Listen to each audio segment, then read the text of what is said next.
எங்கள் வீட்டில் திடீர்னு தோட்டத்தில் இருந்து நாட்டுக்கோழி நைட் டைமில் கொடுத்து விட்டாங்கங்க. அதுக்கப்புறம் அவசரமாக எங்கள் பெரியம்மா இருந்ததுனால இந்த மாதிரி ஒரு குழம்பு வச்சாங்க. மசாலா எதுவுமே அரைக்காமல் வீட்டில் இருக்கிற மசாலா வச்சே செஞ்சாங்க. ரொம்பவே டேஸ்டியாக இருந்தது.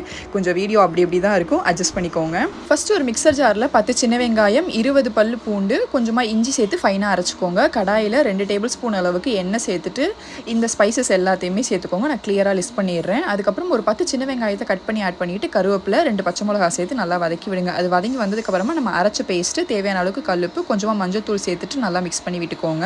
இது லைட்டாக வதங்கி பச்சை வாசனெல்லாம் போனதுக்கப்புறமா 2 தக்காளியை நல்லா ஃபைனாக கட் பண்ணி ஆட் பண்ணிக்கோங்க.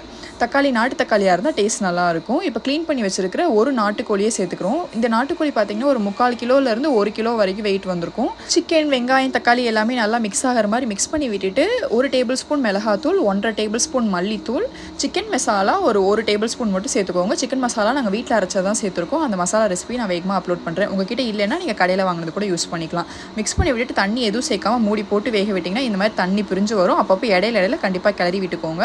இந்த அளவுக்கு நல்லா எண்ணெய் பிரிஞ்சு வந்ததுக்கப்புறமா சூடான தண்ணி ஊற்றணும். பச்சை தண்ணி சேர்த்துறாதீங்க, சூடான தண்ணி தான் சேர்க்க சொல்லியிருக்காங்க எங்கள் பெரியம்மா. நல்லா மிக்ஸ் பண்ணி விட்டு கொதிக்க வச்சு வெந்ததுக்கப்புறமா கொத்தமல்லி தழை தூவிட்டு இறக்கிட்டிங்கன்னா சூப்பர் டேஸ்டியான நாட்டுக்கோழி குழம்பு ரொம்பவே சிம்பிளாக ரெடி பண்ணியாச்சு. ட்ரை பண்ணி பாருங்கள்.